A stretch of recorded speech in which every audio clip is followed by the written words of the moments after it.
Hey y'all, so I'm back with another book review and I'm here with Devil in the White City by Erik Larson. So I can't remember when, where, or why I picked up this book, but probably because the setting's in Chicago. But this is a great book. It's historical fiction and it's basically like one of those true crime books, so it's a little thrill to it and it's so exciting to read. And if you're a history buff like me and a Chicagoan like me, you're gonna love this book. So the setting is back in 1893 or 1873, yeah, 1893, back when Chicago hosted the World Fair. So it was basically a big celebration to celebrate the country and its growth at the time, and Chicago is a setting for it. So again, me being born and raised from there, it just brought the city to life in a whole new different era. You know, some of those buildings are still standing, some of those landmarks are still there, so it's kind of like a mental time machine that it takes you back into and paints this picture and puts a serial killer smack dab in the middle of all that. So it's very much a thriller, keeps you on the edge.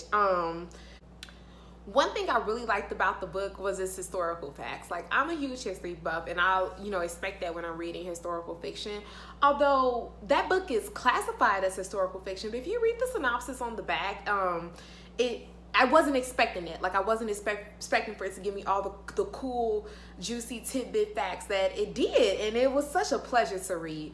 So that's one thing I really liked the book. One thing I didn't like about the book is that it did get stale sometimes. And I find this when I'm reading historical fiction, that to tell the story accurately, they kind of have to turn into a history book. And so it's like a little point in time where it takes you through a little bit of staleness just for a brief period, but the book picks right back up and gives you all the rush. Again, it's about a serial killer that's running through Chicago in 1893, killing young women. And I know that's not a laughing matter, and it definitely isn't anything to smile about, knowing that it was a true story, but how he did it, how he got away with it, the things that were going on at the time are very exciting. Very thought-provoking, and it's a good thriller. It's gonna probably take about like a couple of days to get this, so to give you some sweet dreams to dream about at night, kind of put you in a setting. It's one of those stories that kind of wisp you away, that totally takes you out of what's going on today and what's around you. Like, it totally removes you from your setting. I know that the book was supposed to be a film adaptation. They kept on starting and stopping and starting and stopping, and supposedly Leonardo DiCaprio is gonna play H.H. Holmes, which is the murderer. So if the film ever does come into fruition, I hope they do this book justice. It is so good.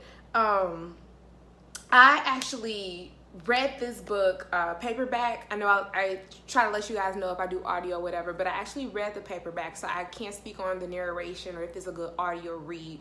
All audiobooks are not created equal, but I can't speak on that in this review. But as far as paperback, it was cool to read. It was easy to get through, not a quick read, not an elementary read.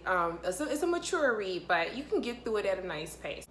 So without giving too much of a spoiler, another thing that I liked a lot about the book was, if you're from Chicago, a lot of the book takes place in Inglewood, because Inglewood used to be a suburb. So yes, the Inglewood that we know, home of the great Chief Keef, used to be a suburb of Chicago back then, and a lot of the story takes place in Inglewood and in Hyde Park and Jackson Park and Washington Park. So it's really nice to see all of that Chicago history, Midway Plaisance, all that stuff being painted, and the reasons why the city was designed that way, the South Side was designed that way, the people that lived there, the architectural history of the houses.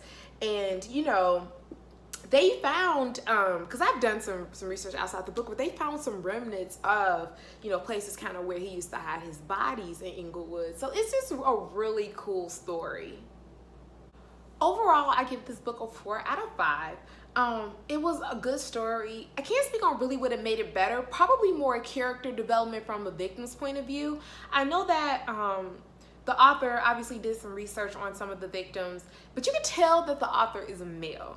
And the more that I read, the more that I'm starting to realize that you could tell that the author is a male. And while the main character, you know, is the assailant, Dr. Holmes, he is a male, there are female characters, and I just feel they were underdeveloped. So for that reason, I'm going to give the book a 4 out of 5, but it's still a great read, a great recommended read, and definitely read it before they make the movie. So that's Devil in the White City by Erik Larson. You guys check it out and let me know how you enjoyed it. Until next time, I will see you guys.